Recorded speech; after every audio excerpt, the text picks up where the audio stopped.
వనపర్తి పట్టణం రాజీవ్ గాంధీ చౌరస్తాలో మహాత్మా గాంధీ జయంతిని ఘనంగా నిర్వహించారు. ఈ కార్యక్రమానికి ముఖ్య అతిథిగా రాష్ట్ర ప్రణాళికా సంఘం ఉపాధ్యక్షులు చిన్నారెడ్డి పాల్గొని రక్తదాన శిబిరాన్ని ప్రారంభించారు. ఈ రక్తదాన శిబిరంలో రక్తదానం చేసిన వారికి ఉచితంగా హెల్మెట్లు పంపిణీ చేశారు. అదేవిధంగా ప్రేమ్ టైలర్ మన్యం ప్లాస్టిక్ నిషేధానికి సంబంధించి బ్యాగులను, టిఫిన్ బాక్సులను పంపిణీ చేశారన్నారు. ఈ కార్యక్రమంలో సూపరింటెండెంట్ సాయినాథ్ రెడ్డి, కాంగ్రెస్ పార్టీ జిల్లా అధ్యక్షులు రాజేంద్ర ప్రసాద్ యాదవ్ తదితరులు పాల్గొన్నారు.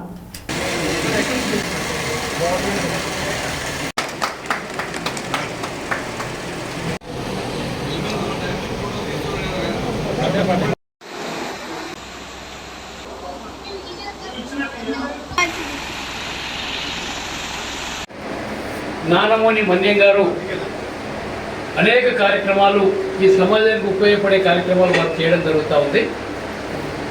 అందులో భాగంగానే ఈరోజు ఒక గొప్ప వ్యక్తి, భారతదేశానికి స్వాతంత్ర్యం తీసుకొచ్చినటువంటి శాంతి స్వరూపుడు మహాత్మా గాంధీ గారి 155వ జన్మదినోత్సవం రోజున, అదే మాదిరిగా ఈ దేశానికి మాజీ ప్రధానమంత్రిగా పనిచేసిన లాల్ బహదూర్ శాస్త్రి గారి జన్మదినోత్సవం రోజున ఒక మెగా మెడికల్ క్యాంపును వారు ఏర్పాటు చేయడం జరిగింది.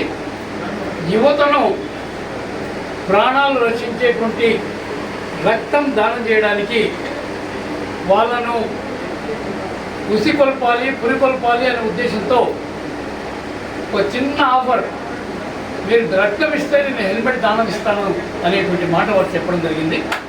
అందుకనే ఒక 31 మంది సంఖ్య ఎందుకు పెడుతున్నాడో మన్యమన్న నాకు తెలియదు. 31 సంవత్సరానికి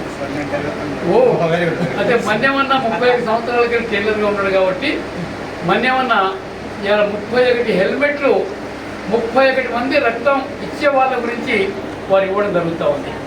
మరి ఈరోజు 31 కన్నా ఎక్కువ మంది రక్తం ఇస్తే హెల్మెట్ గురించి కాదు, ప్రాణం కాపాడడానికి రక్తం ఇవ్వడానికి ఎక్కువ మంది వచ్చినారని మనం అనుకోవాలి, తప్పకుండా ఈ రెస్పాన్స్ బాగుంటుంది. ఎందుకంటే మన్యమన్న చేస్తున్న సేవ అందరికీ నచ్చింది. మనం ఎవరు కూడా ప్లాస్టిక్ వాడొద్దు, మనందరం బట్ట బ్యాగులే వాడాలని చాలా కాలంగా వారు ప్రచారం చేస్తూ వాటిని ఉచితంగా పంపిణీ చేయడం జరుగుతూ ఉంది. కాగితం బ్యాగులు పంపిణీ చేయడం జరుగుతుంది. అంటే సమాజంలో మన్యమన్నను చూసి మనం నేర్చుకోవాల్సిందే ఉంటే, ఉన్నవాడే ప్రజా సంక్షేమ కార్యక్రమాలు చేయగలుగుతాడని కాదు, మధ్యతరగతి కన్నా కింద ఉండేవాళ్ళు కూడా, కొంత సంపాదన ఉండేవాళ్ళు కూడా ప్రజా శ్రేయస్సు గురించి మా వంతు మేము కర్తవ్యం మేము చేస్తామనేటువంటి ఒక మంచి ఉద్దేశంతో వారు ముందుకు రావడం జరిగింది. ఇది మనందరికీ స్ఫూర్తి కావాలి. మనందరం కూడా వారు చూసి నేర్చుకొని మన వంతుగా ఈ సమాజానికి కొత్త గొప్ప మనం సహాయం చేయడానికి ప్రయత్నించింది నేను మనసారా కోరుకుంటా ఉన్నాను. మన్యమన్న భార్య గారిని, వారి కుమార్తెను, వారి మిగతా కుటుంబ సభ్యులను, బంధువులను, స్నేహితులందరూ కూడా హృదయపూర్వకంగా అభినందిస్తున్నారు ఈ రోజు.